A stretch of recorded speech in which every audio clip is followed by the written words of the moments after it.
Salut, bonsoir la famille, j'espère que tout le monde va bien, j'espère que vous avez passé un bon week-end. Comme vous pouvez le remarquer, j'ai changé. C'est pour être que j'étais chez le coiffeur hier, j'espère qu'il m'a bien coiffé. Vous allez me dire ça après peut-être dans les commentaires.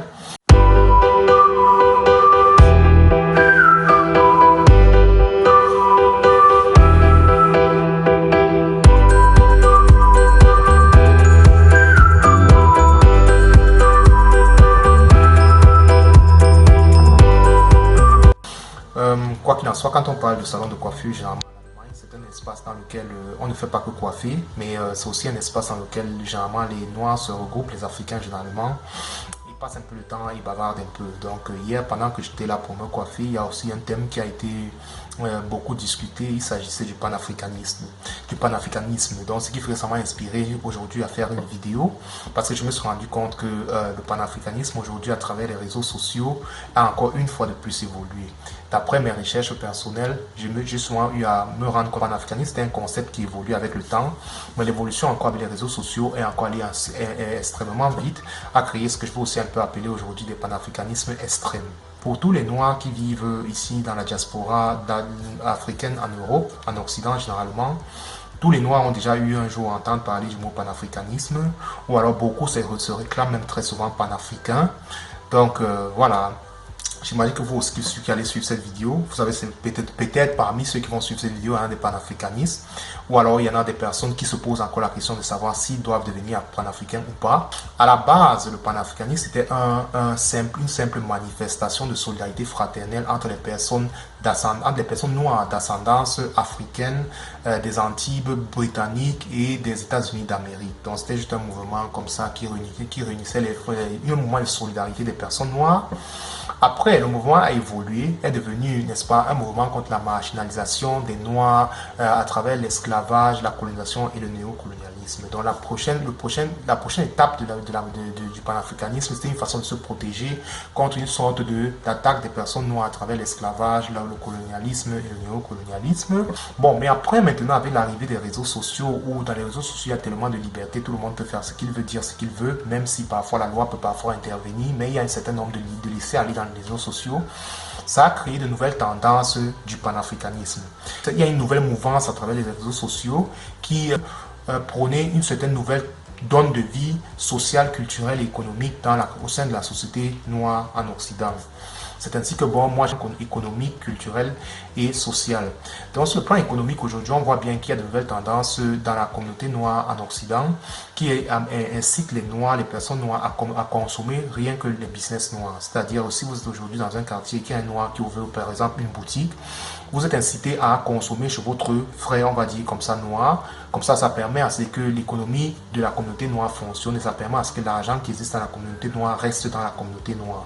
C'est pas seulement les Noirs qui le font, il y a beaucoup de communautés qui le font déjà depuis longtemps. Donc, ces nouvelles tendances qui naissent prônent aussi ce genre de comportement au sein de la communauté noire.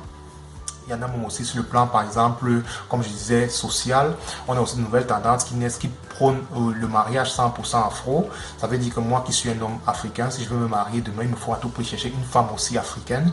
Il y a même une tendance extrême qui vont jusqu'à prôner le fait que si je suis issu d'un pays, par exemple, comme la Côte d'Ivoire ou bien le Cameroun, je dois à tout prix épouser une Camerounaise, un Ivoirien doit épouser une Ivoirienne, ainsi de suite. Mais comme je dis bien, c'est des tendances un peu extrêmes, selon moi. Après aussi, on a aussi des tendances, je veux dire, un peu culturelles peut-être sur le plan de la beauté. On essaie de ramener la notion de combattre la notion de la beauté selon qu'elle nous est apprise par les médias mainstream.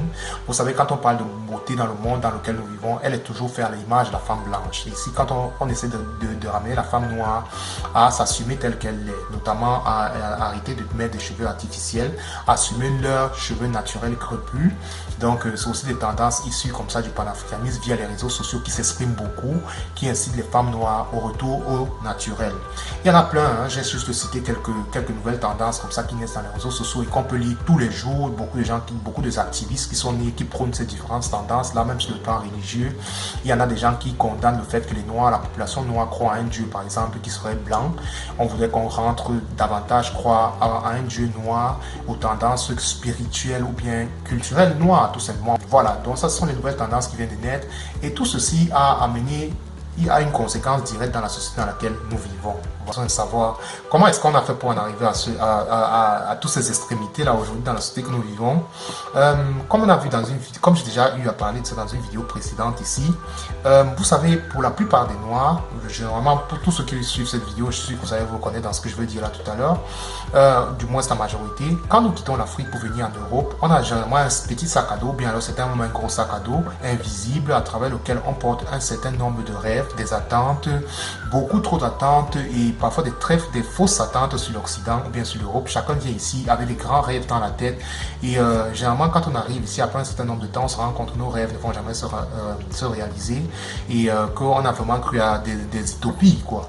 Et tout ceci se transforme très souvent en déception, frustration et parfois même la haine parce qu'il faut savoir que quand on arrive ici, beaucoup d'entre nous ne savent même pas qu'ils étaient des Noirs. Quand les gens vivent en Afrique, les gens ne savent même pas qu'ils sont Noirs. En Afrique, on sait juste qu'on est un groupe de personnes qui vivent entre nous avec, je sais pas moi, on vit tout simplement. Mais beaucoup de gens vivent en Afrique sans savoir l'image qu'on a de l'homme noir africain dans le reste du monde. La haine, cette négrophobie là, cette haine de l'homme noir et le racisme. En Afrique, on ne connaît pas ce que c'est que le racisme. Donc dès que vous sortez de l'Afrique, il y a ce choc culturel là, il y a l'image que vous voyez de l'Afrique qu'on donne dans le reste du monde. Tout ceci crée en vous une certaine colère, une certaine frustration et comme je dis très souvent aussi de la haine.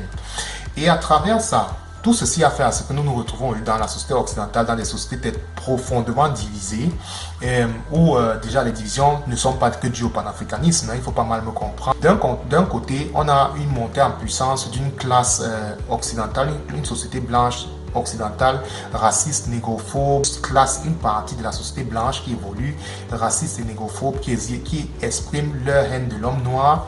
Et d'un autre côté aussi, on a une communauté noire qui évolue aujourd'hui, qui se revendique aussi à travers les réseaux sociaux, qui sont aussi très actifs, ceux-là que j'appelais tantôt des panafricains extrêmes. Après, on a encore d'un autre côté, encore dans le côté des Noirs, on a encore une certaine tendance des Noirs que je vais appeler ici là, les universalistes. Les universalistes, ce sont ceux-là qui ne croient pas aux couleurs, c'est-à-dire ils voient l'être humain d'abord et ils se refusent de croire qu'il existe des Noirs, il existe des Blancs. Ils ne croient pas en le concept de la race.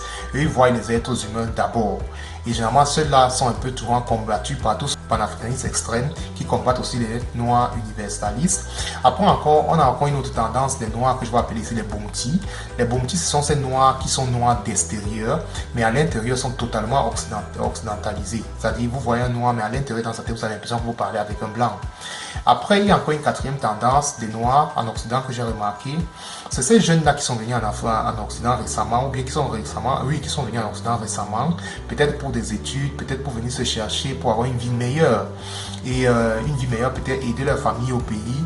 Et généralement, ceux-là sont perdus, très vite perdus dans ce combat sur le panafricanisme qui existe ici en Occident.